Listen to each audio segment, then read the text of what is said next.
యేసు నామంలో మీకు శుభములు సమృద్ధిగా కలుగునుగాక. మధురం నీ వాక్యం అనే కార్యక్రమానికి స్వాగతం. ఈరోజు మనం నిజమైన విశ్వాసమునకు 4 పరీక్షలు అనే అంశం ధ్యానించుకుందామండి. మధురం మధురం నీ వాక్యం నా త్రోవకు దీపం నీ వాక్యం. 2 కొరింథీలో 13:5 పౌలు ఏమంటాడంటే, మీరు విశ్వాసం కలిగి జీవించుచున్నారా? ఒక్కసారి మీ ఆత్మ పరిశీలన చేసుకొనండి. క్రీస్తు మీ అందు జీవిస్తున్నాడా? ఆయన వాక్యం మీలో ఉందా? మీరు ఎలా ఉన్నారు? ఆత్మ పరిశీలన కావించుకొని ఎప్పటికప్పుడు కరెక్ట్ చేసుకుంటే మీరు దేవుని యొక్క తీర్పునకు గురికారు అని 1 కొరింథీ 11:31 చెప్తారండి. ఇక్కడ 1 కొరింథీ 11 దేని గురించి చెప్తున్నారంటే, మీరు అయోగ్యముగా ప్రభు భోజనాన్ని స్వీకరించొద్దు. అది ప్రభు శరీరం అని తెలిసి కూడా అయోగ్యంగా అపవిత్రంగా పాపంలో ఉండి పశ్చాత్తాపడకుండా యేసు రక్తంలో కడుక్కొనకుండా పరిశుద్ధుడైన దేవుని శరీరాన్ని అపవిత్రమైన శరీరంతో భుజించినప్పుడు ఏమవుతుంది అని అంటే దేవుని తీర్పునకు గురి అవుతారు. అందుకే మీలో చాలామంది వ్యాధిగ్రస్తులయ్యారు, ఇంకా మరణించారు కూడా. కనుక మనం దేవుని యొక్క తీర్పునకు గురి కాకుండాటకై ఆత్మ పరిశీలన గావించుకుందాము అని చెప్తున్నారనమాట. చాలా ముఖ్యమైనదండి. పరిశుద్ధుడు ఆయన మన కొరకు సిలువలో మరణించారు కదా.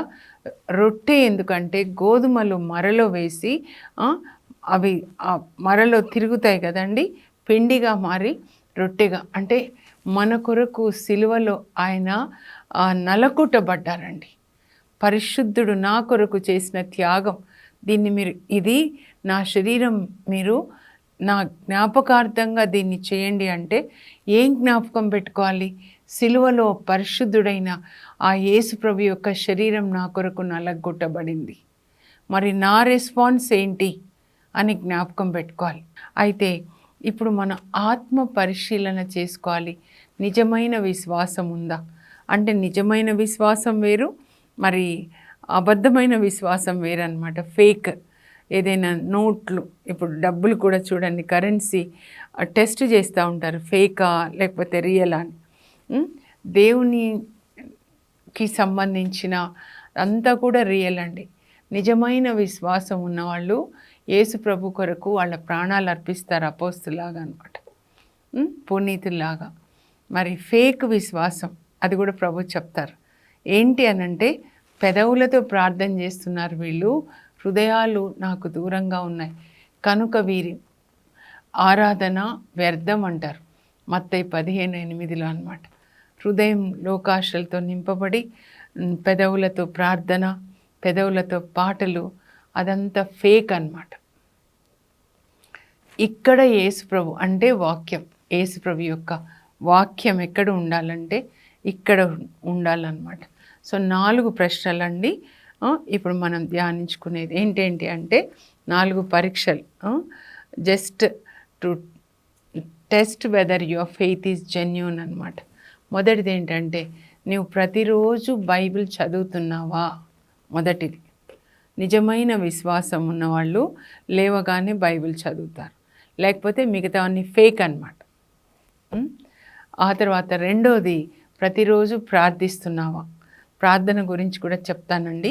ప్రార్థన అంటే దేవుని వాక్యాన్ని చదివిన తర్వాత దాన్నే తిరిగి దేవునికి మనం అప్పగించడం అన్నమాట. ప్రభువే నా కాపరిక ఏ కొదవ లేదు. చదివిన తర్వాత ప్రభువా నాకు కాపరిగా ఉండి ఏ కొదవ లేకుండా నాకు సాయం చేయండి. మీ దేవుడు పరిశుద్ధుడైనట్లే మీరును పరిశుద్ధులైన. ప్రభువా మీరు పరిశుద్ధులు కనుక నేను కూడా పరిశుద్ధంగా జీవించడానికి నాకు పరిశుద్ధ ఆత్మనివ్వండి. అలా ప్రార్థన ఎక్కడి నుంచి రావాలంటే బైబిల్ చదివిన తర్వాత వాక్యం నుంచి వచ్చే ప్రార్థన, మిగతాది కాదనమాట. 2 మూడోది ఏంటంటే, నీవు ప్రతి ఆదివారము ఆలయానికి వెళ్తున్నావా? అది కూడా ముఖ్యమండి. ఎందుకంటే నిర్గమకాండంలో 10 ఆజ్ఞలు ఉంటాయండి. దేవుడే బోధిస్తారు 20 అధ్యాయంలో. నిర్గమ 21-17 దేవుడు పరలోకం నుంచి దిగొచ్చి సినాయి పర్వతం దగ్గర ఇజ్రాయేల్ ప్రజలకి 10 ఆజ్ఞలు బోధిస్తాడు. అందులో 3వ ఆజ్ఞ ఏంటంటే, మీరు విశ్రాంతి దినంను గుర్తుంచుకొనండి, దాన్ని పరిశుద్ధం చెయ్యండి. పరిశుద్ధం ఎలా చేస్తామండి?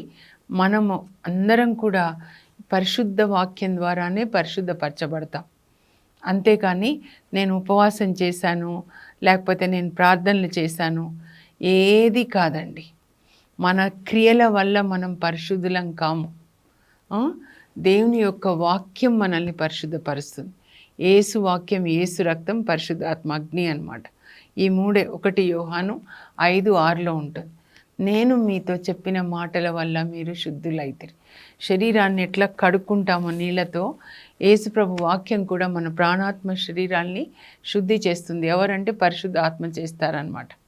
అందుకే 1 తెస్సలోనిక 5:23లో సమాధానకర్తయ్యకు దేవుడే మిమ్మల్ని సంపూర్ణంగా పరిశుద్ధపరచునుగాక, మీ ప్రాణాత్మ శరీరములను ఆయన శుద్ధి చేసి యేసుక్రీస్తు వచ్చు వరకు మిమ్మల్ని పరిశుద్ధంగా కాపాడునుగాక.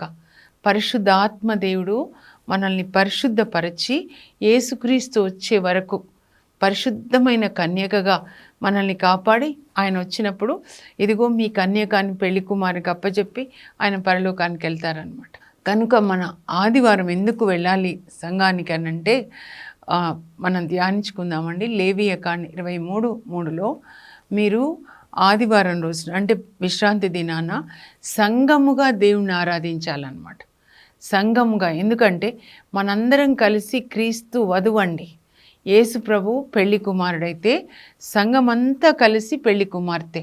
సో పెళ్లి కుమార్తె అందరూ ఒకే శరీరంగా మనం దేవుణ్ణి ఆరాధించాలన్నమాట.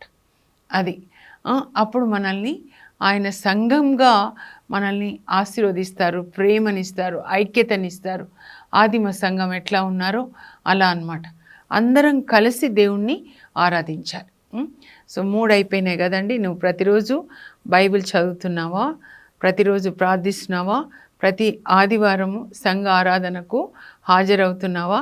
4వది, నీ కుటుంబ సభ్యుల కొరకు నువ్వు ప్రార్థిస్తున్నావా? వాళ్ళు ఇంకా రక్షణ పొందాలి కదా. మన అందరం అన్యుల నుంచి వచ్చిన వాళ్ళమే. చాలామంది రక్షణ లేదు. రక్షణ పొందడం అంటే నీళ్ళలో మునగడం కాదండి. అది ఒక గురుతు, ఆచారం మాత్రమే. హృదయంలో మార్పు, ఇక్కడ మనసులో మార్పు. పాత నిబంధన 2 రాతి పలకల మీద రాస్తారు. నూతన నిబంధన పరిశుద్ధాత్మ మన హృదయం పైన, మన మనస్సులో దేవుని వాక్యాన్ని రాస్తారు. ఇది నూతన నిబంధన అన్నమాట. హెబ్రీ 8:10-12 వరకు ఉంటుంది. అక్కడ వాళ్ళు పాటించలేకపోయారు. ఎందుకంటే సొంత శక్తితో మనం బైబిల్ చదవలేమండి. ముందు పాటించడం తర్వాత. కానీ ఎప్పుడు పాటిస్తామంటే మనలోనికి పరిశుద్ధాత్మ రావాలి. ఇప్పుడు పరిశుద్ధాత్మ ఏం చేస్తాడంటే, నూతన నిబంధన చూడండి, మన హృదయంలో దేవుని చట్టాలన్నీ రాసి, మన మనసులో రాసి, అవి పాటించడానికి మనకి ప్రేరేపణ కలుగజేసి పాటించే శక్తిని, ప్రకటించే శక్తిని ఇస్తారు. అందుకే పాత నిబంధన ఏంటంటే, నువ్వు చెయ్యి, నువ్వు వ్యభిచరించకు, నువ్వు అబద్ధాలు చెప్పకు, నువ్వు దొంగతనం చేయకు, నీ సొంత శక్తి. నూతన నిబంధన ఏంటంటే, నేను చేస్తాను. యేసుప్రభు అంటారు, నేను లేకుండా మీరు ఏది చేయలేరు, నా ఆత్మ ద్వారా జరుగుతుంది. అందువల్ల పరిశుద్ధాత్మ ఉన్నవాళ్ళు, లేని వాళ్ళు 2 రకాలండి. ఇప్పుడు మళ్ళీ ఒకటొక్కటి మనం చూద్దాము. ముందుది, నువ్వు ప్రతిరోజు బైబిల్ చదువుతున్నావా? గుడ్ మార్నింగ్ జీసస్ అని చెప్పి పడక మీదనే బైబిల్ చదువుకోవాలన్నమాట. 23వ కీర్తన. నేను సూజన్ వెస్లీ గారి గురించి ఒకరోజు డీటెయిల్గా చెప్తానండి.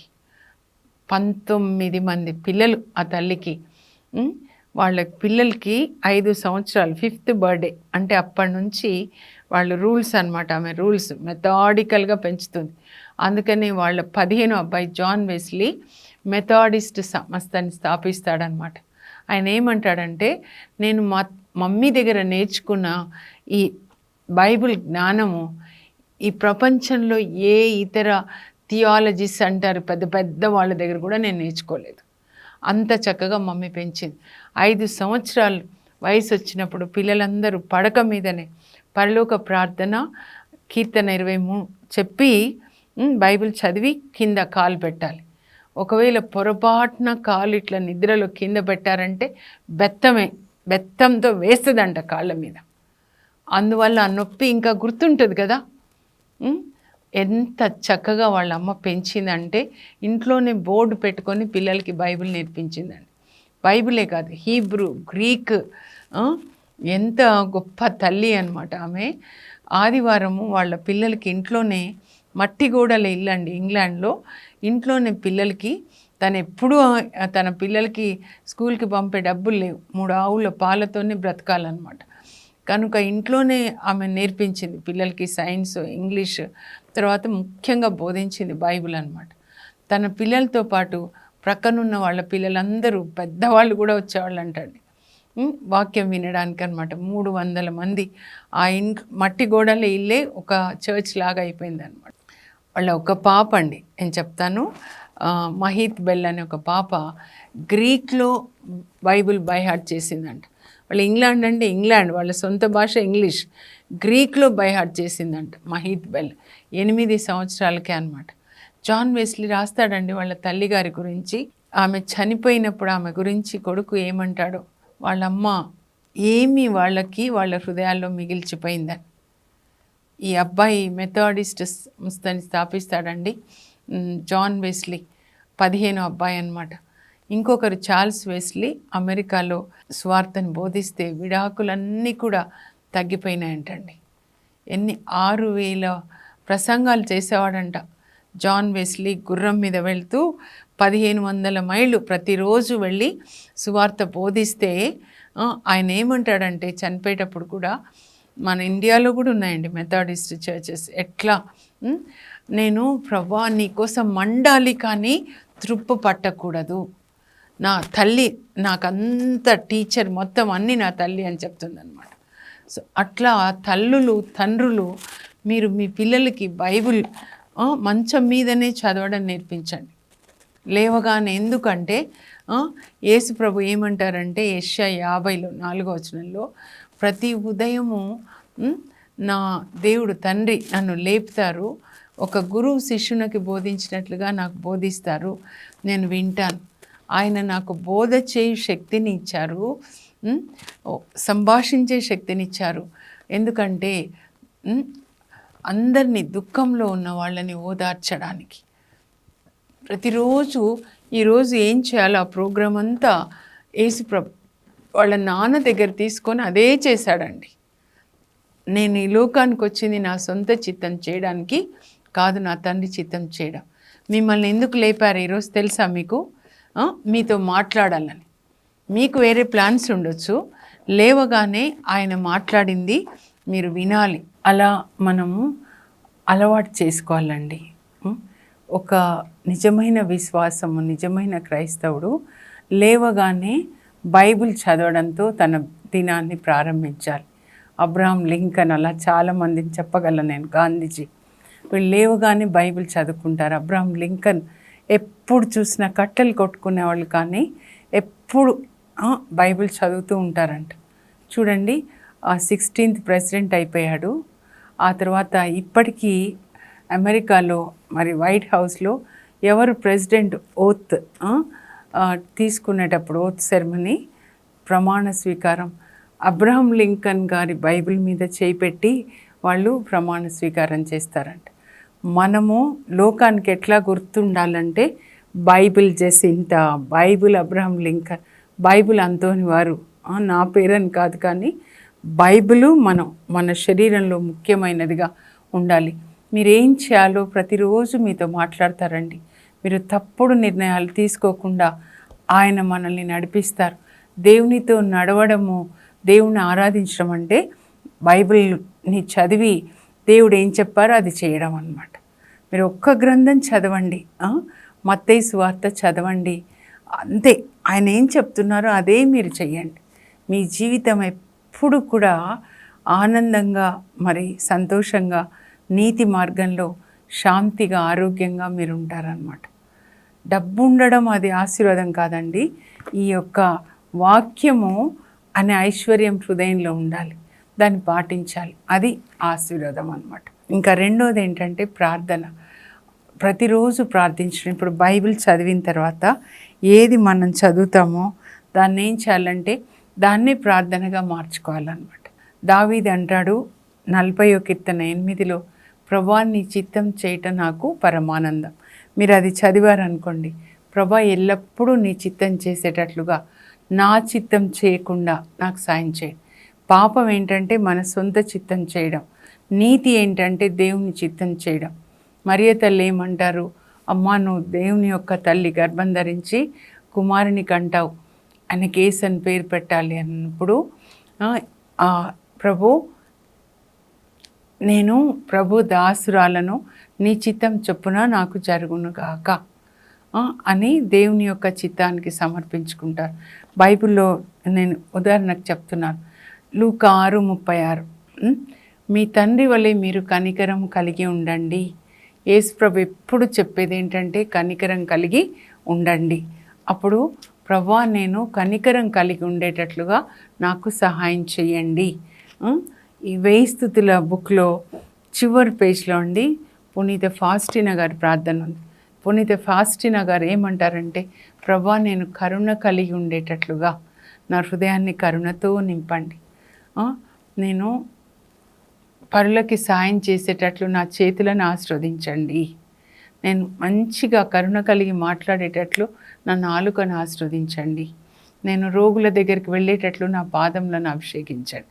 ఎందుకంటే యేసు ప్రభు చెప్పారు కదండి మత్తయి 25లో, పరలోకానికి ఎవరిని తీసుకెళ్ళడానికి వస్తారంటే ఆకలేని వాళ్ళకి అన్నం పెట్టిన వాళ్ళు, బట్టలు లేని వాళ్ళకి బట్టలు ఇచ్చిన వాళ్ళు, రోగులని దర్శించిన వాళ్ళు.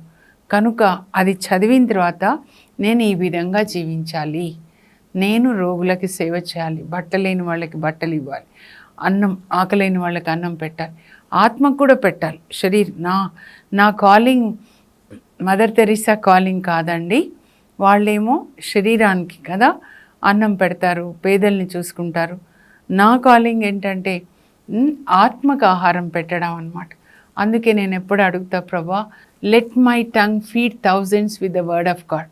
లక్షల మంది యాక్చువల్గా వాక్యంతో పోషించడానికి నాకు కృపను దయచేయండి. ఈరోజు నేనేం చెప్పాలంటే ఆ రోజు ఇచ్చిన వాక్యమే చెప్తా అండి. ఇప్పుడు ఈరోజు చెప్పేది నిన్న ఇచ్చారు నాకు అనమాట, అదే నేను చెప్తాను, సొంతగా చెప్పాను. ఈరోజు ఏం చెప్పాలి అని అడిగితే ఆయన ఏది ఇస్తారో అదే చెప్తాను అనమాట. అలా రోజు బైబిల్ చదివి దాని ప్రకారం మీరు ప్రార్థించాలి. కీర్తన 23 చదువుతాం మేము కూడా ఏకోజామున. సో అది మీరు చదివి మంచి కాపరిగా, ప్రభువే నా కాపరి ఇక ఏ కొదవలేదు, మంచి కాపరిగా ఉండండి నాకు అని అడగాలన్నమాట. 91 రాత్రి చదువుతాం.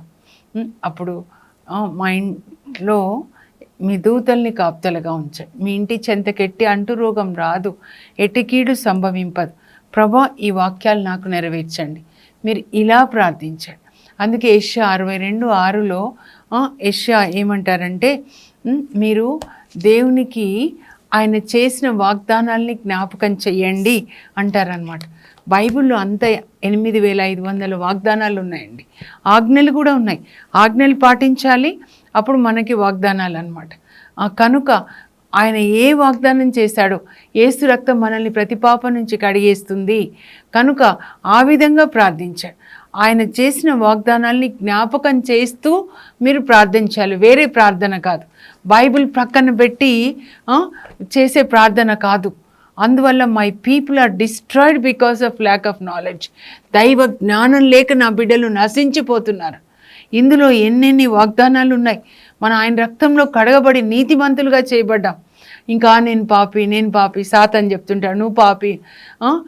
అప్పుడు మీరు చెప్పాలి, యేసు ప్రభు నా కొరకు సిలువలో మరణించారు, నా పాపాలు ఆయన సిలువకి కొట్టేశారు, నన్ను నీతిమంతురాలుగా చేశారు అని మనం చెప్పాలి. అర్థమవుతుందా? చాలా ఉన్నాయండి, చాలా వాగ్దానాలు. బైబిల్ జ్ఞానం లేక మనం ఇంకా ఇలాగే జీవిస్తున్నాం. అది సాతాన్ ప్లాన్ అన్నమాట. Main weapon of Satan is ignorance of the Bible. నువ్వు ఎన్నైనా చేసుకో, ఉపవాసాలు చేసుకో, ప్రార్థనలు చేసుకో, కొండకెక్కు, కొండ దిగు, గుండు కొట్టుకో, కానీ బైబిల్ మాత్రం చదవకు అని. అది కళ్ళు గుడ్డితనాన్ని కలుగజేయాలి. 2 కొరింథీ 4:4 ఉంటుంది అనమాట. ఇహలోక దైవం సాతాను మన కళ్ళకి, ఆత్మ కళ్ళకి గుడ్డితనాన్ని కలుగజేస్తాడంట. దేవుడు పౌలు ప్రార్థన చేస్తాడు ఎఫెసీ 1:18 బైబిల్ గ్రంథంలో యేసు ప్రభు వెలుగును చూచినట్లుగా ఆయన మీ మనోనేత్రములను తెరచునుగాక అని. ఆత్మలో జీవించే వాళ్ళు ఎప్పుడు బైబిల్ చదువుతారు. తర్వాత సంఘ ఆరాధన చెప్పాను కదా, మన అందరం కలిసి, మనందరము యేసుక్రీస్తు యొక్క వధువు కనుక మనం సంఘంగా ఆరాధించుకోవాలండి. 3 ప్రార్థనలు ఉపదేశకుడు 4:12 ఉంటాయి. వ్యక్తిగత ప్రార్థన, సొంతగా ఆయనతో రిలేషన్, ఒక భార్య భర్తలు, ఆత్మకి నేను వధువు, యేసు ప్రభు నా భర్త. వ్యక్తిగత ప్రార్థన, కుటుంబ ప్రార్థన, ఈ 2 తర్వాతే సంఘ ప్రార్థన జరగాలన్నమాట. సంఘంగా వెళ్ళేసరికి మనందరం అగ్నిని తీసుకొని వెళ్ళాలి. అప్పుడు అన్ని కట్టెలు ఒక దగ్గర ఉంటే ఎంత పెద్ద మంట వస్తుందండి? అంత పెద్ద మంట. ఒక్కడు 1000 మందిని పడగొడితే మరి 2 కలిస్తే 10,000 మందిని పడగొడతారు. ఎవరి 10,000 మంది, 1000 మంది? ఆకాశమండలి దుష్ట శక్తులు. భార్యాభర్తలు కూర్చొని ప్రార్థించండి. అప్పుడు అవన్నీ కూడా పడగొట్టబడి మీ పిల్లలకి రక్షణ. యోబులాగా మనం ప్రార్థన చేయాలన్నమాట. ఇంకా తర్వాత మన కుటుంబ సభ్యుల కొరకు, మన కుటుంబ సభ్యులే కాదండి, అందరి కొరకు 1 తిమోతి 2:1-4 వరకు అన్నమాట. పౌలు చెప్తాడు, ముందుగా మీరు ప్రార్థన అంటే ఏం చేయాలంటే మానవులందరి కొరకు ప్రార్థించాలి. అందరూ రక్షణలోకి రావాలి, అది దేవుని చిత్తం. అందరూ యేసు ప్రభుని, సత్యం తెలుసుకోవడం అంటే యేసు ప్రభుని తెలుసుకోవాలి. ఆయననే దేవుడు, ఆయనే మన కొరకు శిలువలో మరణించాడు. ఆయన రక్తంలో మనకి పాప క్షమాపణ, ఆయన పునరుత్థానం మనకి పునరుత్థానం. ఆయన పరలోకంలో ఇల్లు కట్టి మన కొరకు విజ్ఞాపన చేస్తున్నాడు. ఇప్పుడు మనం కూడా వచ్చి తీసుకెళ్తాడు. యేసు ప్రభులాగా మనం కూడా విజ్ఞాపన చేయాలండి. ఎంత చూస్తున్నాం చెప్పండి. తుఫాను, అస్సాంలో మరి వరదలు చూస్తున్నాము, ఇక్కడ ఆంధ్ర తెలంగాణలో, అమెరికా కాలిపోతూ ఉంది. కానీ మనం ప్రార్థించాలి, దేవా కృప చూపించండి. అంతేకాదు, ఈ కృపనే కాదండి, ఆత్మలు రక్షణలోకి రావాలి. యేసు రక్తంలో కడగబడి వాక్యం చదువుతూ వాక్యం ప్రకారం జీవించాలన్నమాట. ఆ క్లిప్పింగ్లో అస్సాంలో వరదలు ప్రేయర్ చేయండి అని ఒక చిన్న ఇది పెట్టారండి, వీడియో అంటారా. ఇంకా కొట్టుకొని పోతుంటే ఇంకొక ఆయన చేత్తో ఆయన ఇట్లా పట్టుకొని ఉన్నాడనమాట. ఒకవేళ ఆయన విడిచిపెడితే ఎంతసేపు పట్టుకుంటాడు, ఆయన కొట్టుకొని పోతాడనమాట. ఈ నరకంలోకి యేసు ప్రభు కూడా మనల్ని ఇట్లా పట్టుకుంటాడంటండి.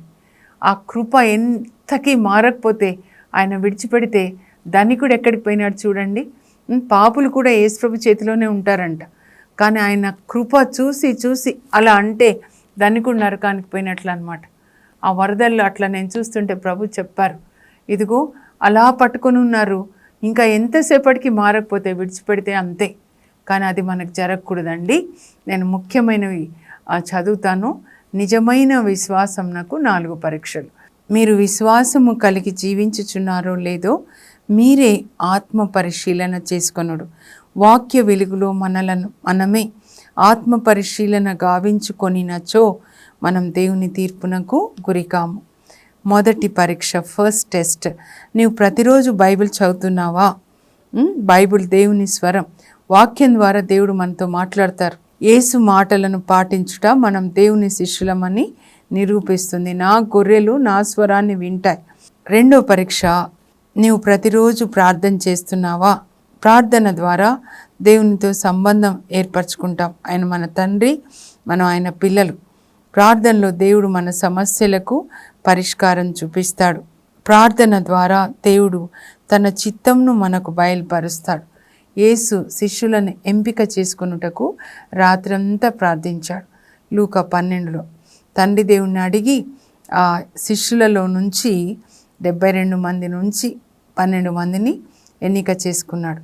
మీరు శోధనలకు గురి కాకుండాటకై ప్రార్థన చెయ్యండి. మూడో పరీక్ష, నీవు ప్రతి ఆదివారం ఆలయంనకు వెళ్ళుచున్నావా? విశ్రాంతి దినాన్ని పరిశుద్ధం చేయాలి. విశ్రాంతి దినమున సంఘముగా ఆరాధనకు సమావేశం కండి. సంఘము క్రీస్తు యొక్క వధువు కనుక మనం సంఘముగా ఆరాధించాలి. 4వ పరీక్ష, నీవు మీ కుటుంబ సభ్యుల రక్షణ కొరకు ప్రార్థిస్తున్నావా? నశించిపోతున్న ఆత్మల కొరకు భారంతో ప్రార్థిస్తున్నావా? విశ్వాసుల తీర్పు, బిలీవర్స్ జడ్జిమెంట్. 2 కొరింథీ 5:10 ఉంటుందండి. అవిశ్వాసుల తీర్పు ప్రకటన 20 ఉంటుంది. Unbelievers judgement. ఇంగ్లీష్లో కూడా చదువుతా అండి, చూడండి. Do you read the Bible everyday? Do you pray everyday? Do you attend the church service on Sundays? Do you pray for the salvation of your family members? ఇప్పుడు ఇలా ఉండేటట్లు ప్రార్థన చేసుకుందాం. పరలోకపు మా తండ్రి, మీ పరిశుద్ధ నామం నాకు స్తోత్రం కలుగును గాక. ప్రభా, నిజమైన విశ్వాసం నాకు 4 పరీక్షలని ఇప్పుడు విన్నాను తండ్రి. ఆ 4ంటిలో మేము గెలిచేటట్లుగా రోజు ఉదయం లేవగానే బైబిల్ చదువుకొని మీరేం చెప్పారో అది పాటించడానికి కృప దయచేయండి. నా గొర్రెలు నా స్వరాన్ని వింటాయి, అవి నన్ను వెంబడించును, నేను వానికి నిత్య జీవాన్ని ఇస్తాను అని చెప్పారు ప్రభా. మీరు మీ స్వరం మాత్రం వినాలి, ఈ లోకంలో ఇంకెవరి స్వరాలు వినకూడదు. వాక్యం ప్రకారం ప్రార్థించే కృపని ప్రతి ఆదివారం సంఘంగా ప్రభా మేము ఆరాధించేటట్లుగా, చర్చికి వెళ్ళేటట్లు, వాక్యం వినేటట్లు సాయం చేయండి. మా కుటుంబంలో రక్షణ లేని వాళ్ళు, మా దేశంలో కోట్ల మంది ఉన్నారు ప్రభా. అందరి కొరకు ప్రార్థించేటట్లుగా ప్రతి నాలుక యేసు ప్రభుని ప్రకటించాలి, ప్రతి మోకాలు వంగాలి అని ఫిలిప్పీ 2:10 చెప్పారు. మా దేశంలో ఉన్న 145 కోట్ల మంది ప్రభా రక్షణని కాంచేటట్లుగా, రక్షణ పొందేటట్లుగా ప్రార్థించే కృప, ఆత్మ భారం మాకు దయచేయండి. మీరు తండ్రి కుడి ప్రక్కన ప్రార్థిస్తున్నారు యేసయ్య. మీ మినిస్ట్రీ విజ్ఞాపన మినిస్ట్రీ, ఇప్పుడు మేము కూడా విజ్ఞాపన చేసే కృప, పరిశుద్ధ ఆత్మ విజ్ఞాపన చేసే ఆత్మ, జకర్యా 12:10 మా అందరికీ దయచేయి. యేసు నామంలో అడుగుచున్నాం తండ్రి, ఆమేన్. ఈ విశ్వాస పరీక్షలో మీరందరూ నెగ్గుదురుగాక. God bless you. Have a blessed day.